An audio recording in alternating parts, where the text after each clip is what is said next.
Басты куәгердің құпиясы. Жаңа детектив әңгіме. Құпия. Мен көрдім.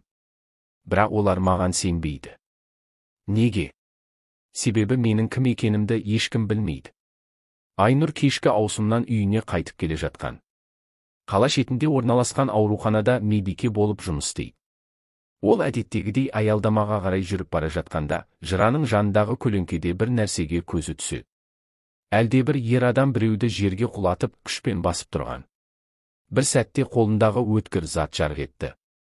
Айнұр қорқып қалса да шегінбей, бәрін ұялы телефонына түсіріп үлгереді.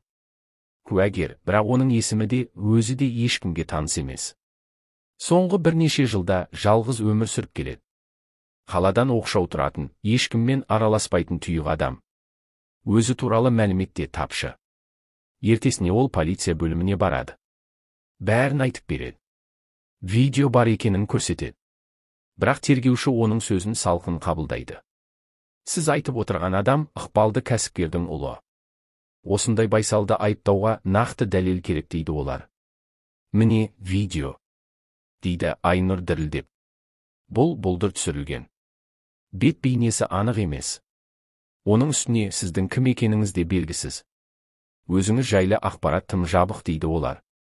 Айнұрдың жанайқайын ешкім тыңдағысы келмей. Ол неге осыншалықты сенімсіз көрінеді? Тергеушілердің біреуі тіпті жек көрушілікпен қарағандай әсер қалдырды. Әлде оның өткенінде бір құпия бар ма?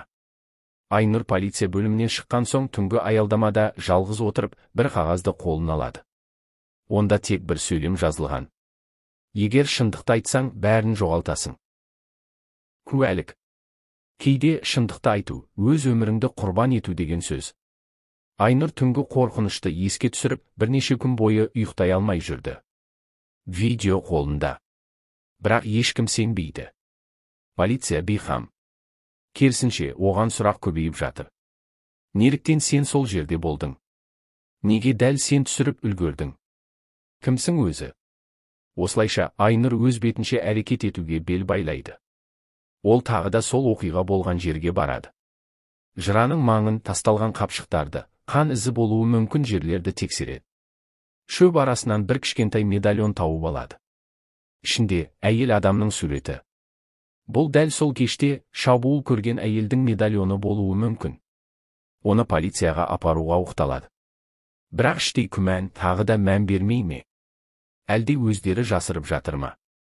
Кешкісін үйіне қайтып келе жатқанда артынан бір көлік еріп келе жатқанын байқайды. Бейтаныс нөмір. Көшеге бұрылса, көлікте бұрылады.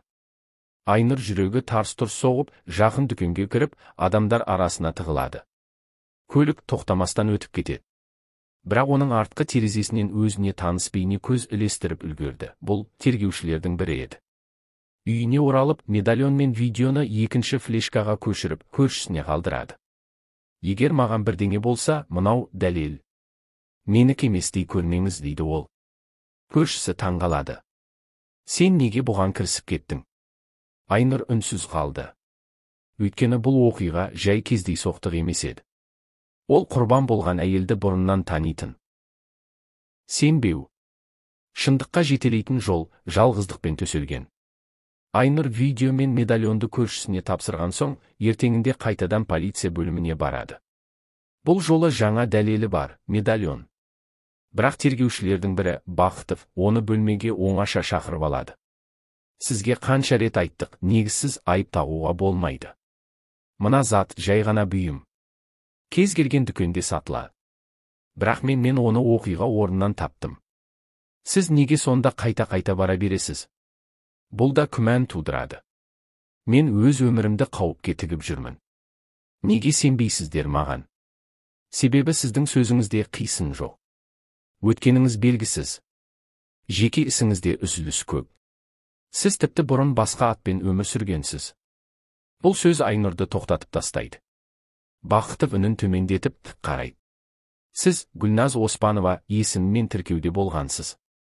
Не себепті аты жөніңізді өзгерткенсіз? Не жасырып жүрсіз? Айнұр үндемейді. Бұрынғы өмірі ашқысы келмейтін бет. Ол уақытта қате шешімдер, ауыр қайғылар, және дәл осы Бақытовпен байланысы болған.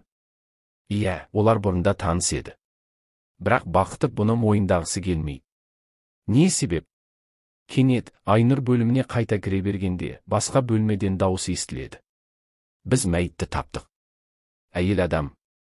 Белгісіз. Айнұр тоқтап қалады. Ол сол болар ма? Сол құрбан. Алайда Бақытов ақпаратты дереу жабық деп жариялайды. Бұл оқиғаның сізге қатысы жоқ. Ары қарай араласпаңыз. Айнұрдың көкейін бір сұрақ тесіп барады. Олар не жасырып жүр? Менің сөзімнің артында біреулерге қауіпті шындық жатыр ма? Дәлелдеу. Ақиқатты жасыру уақытша ғана. Бір күні ол бәрібір айқайлап шығады. Айнұр үшін кері шегінер жол жоқ. Полиция сенбеді. Бұрынғы аты жөні әшкере болды. Енді оны тек шындық қана құтқара алады. Ол бір кездері бірге оқыған, журналистика саласында жұмыс істейтін ескі танысы Мәдиге хабарласады. Мәди тәуелсіз репортер, бұрмаланған істер туралы жазып, бірнеше мәрте шенеуніктерге қарсы дерек жариялаған. Айнұр бәрін айтып береді. Видеоны, медальонды, тіпті өзінің өткенінде. Егер сен бұл істі жарияласаң, мені жояды. Бірақ үнсіз қалсам, сол құрбан әйел үшін де, өзім үшін де сатқын болам. Мәди материалды қарап, қызығушылық танытады. Түн ішінде ол видеоны өңдеп, жарық түскен сәттерден шабуылдаушы адамның бетін нақтылауға тырысады. Нәтижесінде, анық көрінбесе де, киімі мен бойы белгілі бір адамға ұқсайтыны білінеді. Бұл кәсіпкердің ұлы Ернарға дәл келеді. Келесі күні Мәди YouTube арнасында «Қалтарыстағы қылмыс» деген атаумен бейнематериалды шығарады. Бірнеше сағат ішінде мыңдаған қаралым, жүздеген пікір, бақ назары. Сол сәтте ақ Бақытов Мәди мен Айнұрға қысым көрсете бастайды. Бұл материал жалған. Таратып жатқандарыңыз жалған айып. Сотқа береміз. Бірақ бұл жолы бәрі басқаша. Журналистер, қоғам белсенділері, әлеуметтік желілер барлығы әрекет ете бастады. Жоғалған әйелдің тұлғасы анықталады. Бұл белгілі белсенді болған, бір митинг кезінде кәсіпкердің ұлы Ернармен сөзге келген әйел еді. Қазір бәрінің көзі ашылды. Енді Бақытов та, басқалар да үнсіз қалуға мәжбүр. Айнұрдың айтуы, видеосы, медальоны бәрі өз орнын тапты. Бірақ әділет әлі толық орнаған жоқ. Әділет. Кейде әділет кешіп келеді. Бірақ келгенде бәрін орнына қояды. Мәдидің видеосы қоғамда резонанс тудырған соң, істі жаңа тергеу тобы алады. Олардың басты назары кәсіпкердің ұлы Ернар мен істі басынан бері жауып жасыруға тырысқан тергеуші Бақытовқа түседі. Айнұр күн сайын сұрақтарға жауап береді. Бұрынғы өмірі, аты жөнін неге ауыстырғаны да енді жасырын емес. Ол кезінде куәгер ретінде қорғансыз қалғаннан кейін, өзін өзі қорғау үшін басқа қалаға көшіп, жаңа өмір бастағанын түсіндіреді. Бірақ тағдыр оны тағы да куәгер етті. Бақытов тергеліп жатқанда бірнеше құжат пен хаттамалардың қолдан өзгертілгені анықталады. Ол Ернардың әкесінен пара алғаны және жоғалған әйелдің ісін жауып тастауға тікелей араласқаны дәлелденеді. Ернардың көлігіне жүргізілген сараптамада шындықты ашты, жүксалғышта қан іздері бар. Бұл іздер жоғалған белсенді әйелмен сәйкес келеді. Бірнеше апта ішінде сот басталып, Айнұр басты куәгер ретінде сөз алады. Мен ешкімнің өмірін бұзғым келген жоқ. Тек шындықты айтқым келді.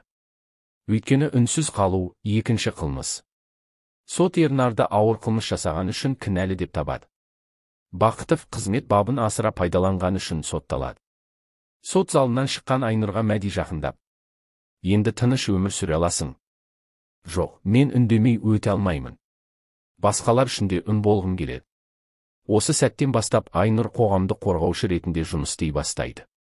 Өйткені ол білген, кейде бір адамның шындығы бүкіл жүйені шайқалталады.